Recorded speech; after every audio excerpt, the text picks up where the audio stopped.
Students, इस video में हम एक्सरसाइज क्वेश्चन करेंगे एनसीईआरटी के यूनिट सॉल्यूशन के। क्वेश्चन नंबर है 1.15। स्टेटमेंट देखो, an aqueous solution of 2% non volatile solute exerts a pressure of 1.004 bar eight normal boiling point of the solvent. What is the molar mass of the solute. यहाँ पर एक aqueous solution है। Aqueous solution का मतलब क्या है?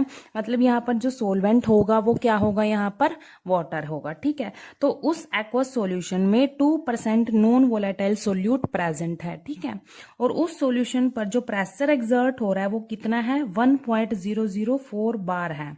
ठीक है, eight normal boiling point of the solvent. और यहां पर हमने क्या निकालना है? मोलर मास निकालना है सोल्यूट का। अब देखो यहां पर जो स्टेटमेंट में हमें गिवन है वो लिख लेते हैं पहले। गिवन देखो हमारे पास क्या है यहाँ पर, जो हमारे पास सॉल्यूशन है, जो हमारे पास वेपर प्रेशर है सॉल्यूशन का वो कितना है? 1.004 बार है। ठीक है, और नॉर्मल बॉइलिंग पॉइंट पर जो प्योर वाटर का वेपर प्रेशर होता है वो कितना होता है? प्योर, पी नोट से हम डिनोट करते हैं प्योर को। ठीक है, तो प्योर वाटर का, वाटर क्या है हमारे पास? यहाँ पर सोलवेंट है, इसका वेपर प्रेशर क्या होता है नॉर्मल बॉइलिंग पॉइंट पर? कितना होता है? 1.013 बार होता है।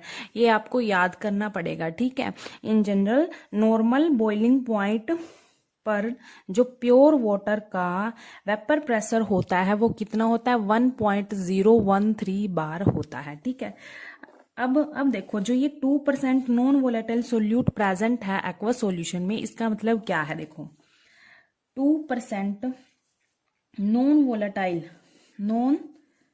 Volatile solute means 2 gram of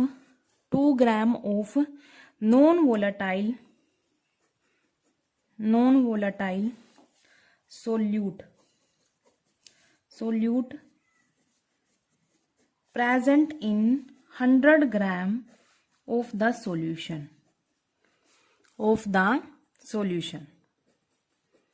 2% non volatile solute का मतलब क्या है यहाँ पर? कि जो 2 ग्राम नॉन वोलेटाइल सोल्यूट है वो किस में प्रेजेंट है? 100 ग्राम ऑफ सॉल्यूशन में प्रेजेंट है। तो यहां से हमें क्या पता चला? नॉन वोलेटाइल सोल्यूट का एक्चुअल मास पता चल गया हमें। ठीक है, तो जो सोल्यूट है, नॉन वोलेटाइल सोल्यूट है, उसको मैं डिनोट करूंगी कंपोनेंट बी बोलेंगे हम इसको। ठीक है, ये क्या है हमारे पास? Component B. तो जो इसका एक्चुअल मास है हमारे पास क्या हो गया? 2 ग्राम हो गया। तो इसका हमें एक्चुअल मास पता चल गया यहाँ से। नॉन वोलेटाइल सोल्यूट का कितना है?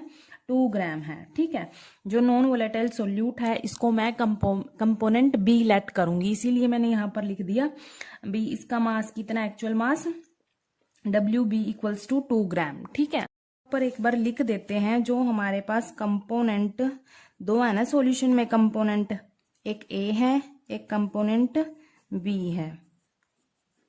जो कंपोनेंट बी है वो क्या है? सोल्यूट है, नॉन वोलेटाइल सोल्यूट। और जो कंपोनेंट ए है वो क्या है हमारे पास? वाटर, सोलवेंट है। ठीक है, तो मैं क्या करूंगी यहाँ पर, जो ये 2 ग्राम है ये किसका mass? Actual mass non volatile solute का है, इसीलिए मैंने यहाँ पर बी से इसको डिनोट कर दिया। ये कंपोनेंट बी का एक्चुअल मास है यहाँ पर 2 ग्राम। अब हमें जो एक्वस सॉल्यूशन, टोटल सॉल्यूशन था उसका हमें मास पता चल गया। सॉल्यूशन का हमारे पास मास कितना है? 100 ग्राम है। तो यहाँ पर मैं सोलवेंट का मास भी निकाल सकती हूँ। कैसे निकालूंगी? सोलवेंट का मास हम WA से, एक्चुअल मास है जो WA से डिनोट करेंगे, क्योंकि कंपोनेंट A क्या है हमारा? सोलवेंट है। ठीक है, तो इसका मास कैसे निकालेंगे हम? टोटल जो सॉल्यूशन का मास होगा 100, उसमें से हम क्या करेंगे? सोल्यूट के मास को माइनस कर देंगे। तो यहाँ पर 100 माइनस 2 कितना आ जाएगा? 98 ग्राम आ गया। ठीक है, तो यहां से हमें क्या पता चला? एक्चुअल मास पता चल गया हमें नॉन वोलेटाइल सोल्यूट का भी और सोलवेंट का भी मास पता चल गया। ठीक है, नॉन वोलेटाइल सोल्यूट का 2 ग्राम है और सोलवेंट का कितना है? 98 ग्राम। ये कैसे निकाला? सॉल्यूशन के मास में से सोल्यूट का मास माइनस कर दिया। ठीक है, अब देखो यहाँ पर हम यहाँ पर मोलर मास भी निकाल सकते हैं वाटर का, ठीक है। ये कंपोनेंट ए क्या है, वाटर है, ठीक है। तो यहाँ पर हम इसका मोलर मास भी निकाल सकते हैं। यहाँ पर कैसे निकालेंगे इसका, यहाँ पर देखो हाइड्रोजन 2 है, ऑक्सीजन का 16, तो कितना आएगा 18 ग्राम पर मोल आ जाएगा, ठीक है। इसका मोलर मास हमने कैलकुलेट करना है। यहाँ पर देखो what is the molar mass of the solute, ठीक है। जो सोल्यूट हमारे पास, जो अननोन सोल्यूट है, क्योंकि हमें नहीं पता ना कौन सा सोल्यूट है वो नॉन वोलेटाइल, हमें सिर्फ ये पता है कि 2% नॉन वोलेटाइल सोल्यूट प्रेजेंट है उसमें सॉल्यूशन में, ठीक है। लेकिन हमें ये नहीं पता कि कौन सा है, तो हम क्या निकाल लेंगे, उसका मोलर मास निकाल देंगे, ठीक है। देखो यहां पर हमें MB की मोलर मास, जो सोल्यूट का मोलर मास है वो हमने कैलकुलेट करना है। तो ये हमारे पास गिवन डाटा है, इस क्वेश्चन में से हमने ये निकाल लिया, ठीक है। अब देखो यहाँ पर जो फॉर्मूला लगेगा वो कौन सा लगेगा फॉर्मूला, यहाँ पर हमने Raoult's law for non volatile solute में relative lowering of vapour pressure की इक्वेशन ड्राइव करी थी, वहां से हमें एक फॉर्मूला मिला था, ये P note A minus P S divide by P note A किसके इक्वल है, ये XB, मतलब मोल फ्रैक्शन ऑफ B के इक्वल है। यहाँ पर जो P नोट A है वो क्या है, वेपर प्रेशर है, प्योर स्टेट में सोलवेंट का वेपर प्रेशर है। ये PS क्या है, सॉल्यूशन का वेपर प्रेशर है। वापिस से P नोट A क्या है, यहाँ पर प्योर स्टेट में वेपर प्रेशर ऑफ वाटर, ठीक है, मतलब सोलवेंट का। और ये किसके इक्वल है, relative lowering of vapour pressure किसके इक्वल है, यहाँ पर mole fraction of non volatile solute के इक्वल है, ठीक है। यहाँ पर XB, B क्या है हमारे पास कंपोनेंट, नॉन वोलेटाइल सोल्यूट, और A कंपोनेंट क्या है, सोलवेंट है, जो कि वाटर है, ठीक है। तो यहाँ इस फॉर्मूले में हमें जो भी गिवन है यहाँ पर वो वैल्यू यहाँ पर पुट कर देंगे, ठीक है। देखो हमारे पास P नोट A क्या है, P नोट A क्या है हमारे पास 1.013 बार, ये वैल्यू तो आपको याद करनी पड़ेगी, ठीक है। नॉर्मल बॉइलिंग पॉइंट पर जो प्योर वाटर का वेपर प्रेशर होता है ये होता है, ठीक है। तो इसकी वैल्यू यहाँ पर हम पुट कर देंगे 1.013 माइनस, और सॉल्यूशन का वेपर प्रेशर हमें क्वेश्चन में गिवन था कितना है, 1.004, ठीक है। और दोनों ये बार में है, इसीलिए मैंने यहाँ पर ब्रैकेट में ये यूनिट रख दी। यहाँ पर P नोट A वापिस से, ठीक है, प्योर स्टेट में जो वाटर का वेपर प्रेशर है 1.013 बार, ये बार से बार कैंसिल हो जाएगा, ठीक है। और XB क्या है, यहाँ पर मोल फ्रैक्शन है सोल्यूट का, नॉन वोलेटाइल सोल्यूट का, तो क्या होगा उसका formula, mole fraction of non volatile solute का फॉर्मूला क्या होता है, number of moles of solute ऊपर आते हैं, डिवाइड में number of moles of solvent plus number of moles of solute, ये फॉर्मूला होता है उसका, ठीक है। यहाँ पर अब देखो यहाँ पर जो सोल्यूट के मोल्स हैं वो क्या होंगे, यहाँ पर सोल्यूट के मोल्स यहाँ पर सोलवेंट के कंपैरिजन में बिल्कुल कम होंगे, ठीक है, क्योंकि यहाँ पर 2% नॉन वोलेटाइल सोल्यूट ही प्रेजेंट है सॉल्यूशन में। तो जो सोल्यूट के, नॉन वोलेटाइल सोल्यूट के मोल्स होंगे सोलवेंट के कंपैरिजन में क्या होंगे, बहुत ही कम होंगे, ठीक है, बहुत ही कम होंगे यहाँ पर। तो हम इसको क्या लिख सकते हैं, NB number of moles of solute divide by number of moles of solvent, मतलब ये वाली वैल्यू हम नेग्लिजिबल कर सकते हैं, क्योंकि नॉन वोलेटाइल सोल्यूट के मोल्स है जो सोलवेंट के कंपैरिजन में कम है, बहुत ही कम है, इसीलिए हम इसको क्या लिख सकते हैं, number of moles of non volatile solute divide by number of moles of solvent, ठीक है। तो इसको आगे हम सोल्व करेंगे।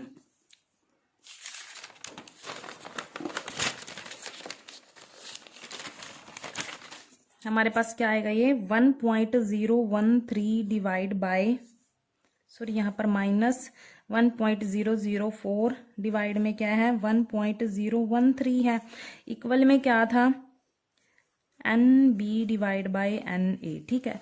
अब जो ये मोल्स होते हैं, मोल्स का फॉर्मूला क्या होता है, जैसे यहाँ पर नॉन वोलेटाइल सोल्यूट के मोल्स कैसे निकालेंगे, actual mass of solute non volatile solute divide by molar mass of solute, ठीक है। ऐसे ही सोलवेंट का निकाल लेंगे, actual mass of solvent divide by molar mass of solvent, ये फॉर्मूला होगा इनका। ठीक है, तो यहाँ पर हम पुट कर देंगे। पहले इसको सोल्व कर लेते हैं, क्या आएगा सोल्व करके 0.009 डिवाइड बाय 1.013 आ जाएगा। अब इसकी वैल्यू यहाँ पर पुट करेंगे, WB डिवाइड बाय MB, यहाँ पर NA की जगह हम WA डिवाइड बाय MA। अब इनकी वैल्यू भी पुट कर देंगे जो हमें गिवन है डाटा। ठीक है, देखो यहाँ पर जो WB है वो कितना गिवन है, यहाँ पर 2 ग्राम है, और WA 98 ग्राम है, और हमने मोलर मास निकाला हुआ है सोलवेंट का, MA निकाला हुआ है 18 ग्राम। ठीक है, और ये निकालना है हमने मोलर मास किसका, नॉन वोलेटाइल सोल्यूट का मोलर मास निकालना है। ठीक है, तो ये सारी वैल्यूज हम यहाँ पर पुट कर देंगे। 0.009 डिवाइड बाय 1.013 ऐसे ही अब वैल्यू पुट करेंगे। कितना है, WB कितना था, 2 ग्राम था, और यहाँ पर MB ये तो एज इट इज लिखेंगे क्योंकि ये हमें कैलकुलेट करना है। और WA क्या था, ये वाटर का एक्चुअल मास क्या निकाला था, 98 ग्राम निकाला था ना। यहाँ पर सॉल्यूशन के मास में से सोल्यूट का मास माइनस कर दिया था, तो हमारे पास ये आ गया था WA क्या यहाँ पर एक्चुअल मास है सोलवेंट का, 98 ग्राम। और यहाँ पर जो मोलर मास था वाटर का वो कितना है, वाटर क्या यहाँ पर सोलवेंट। ठीक है, तो ये 18 ग्राम पर मोल था, ये भी ग्राम में है। ठीक है, अब देखो यहाँ पर इसको हम सोल्व करेंगे।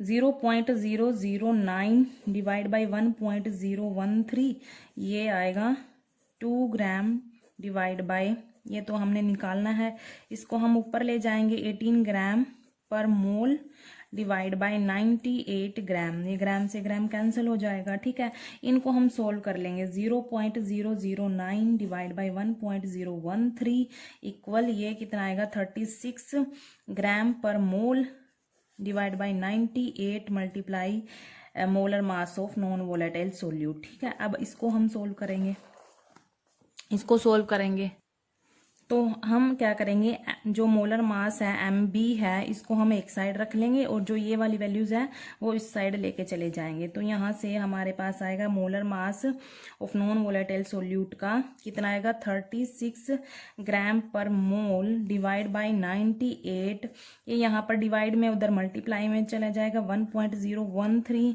ये इधर मल्टीप्लाई में था तो उधर मतलब ये वैल्यू है जो उधर जाके रिवर्स हो जाएगी यहाँ पर 0.009। ठीक है, इसको हम सोल्व करेंगे तो हमारे पास आएगा मल्टीप्लाई करके 36.468 आ जाएगा, और इनको करेंगे तो क्या आएगा 0.882। अब इनको हम डिवाइड करेंगे तो हमारे पास क्या आएगा 41.346 है, ये ग्राम पर मोल में चल रहा है। ठीक है, यहाँ पर तो क्या आ गया ये ग्राम पर मोल। इसको हम और क्या लिख सकते हैं वैल्यूज को 41.35 लिख सकते हैं ग्राम पर मोल। ठीक है, तो ये हमारे पास किसकी वैल्यू आई, मोलर मास आ गया हमारे पास, नॉन वोलेटाइल सोल्यूट का मोलर मास आ गया। ठीक है, जो कि क्वेश्चन में पूछा था हमें, molar mass of non volatile solute कौन सा था, 2% जो सॉल्यूशन में प्रेजेंट था ना, इसका मोलर मास हमने निकाल दिया। कितना आया 41.35 ग्राम पर मोल आ गया। ठीक है।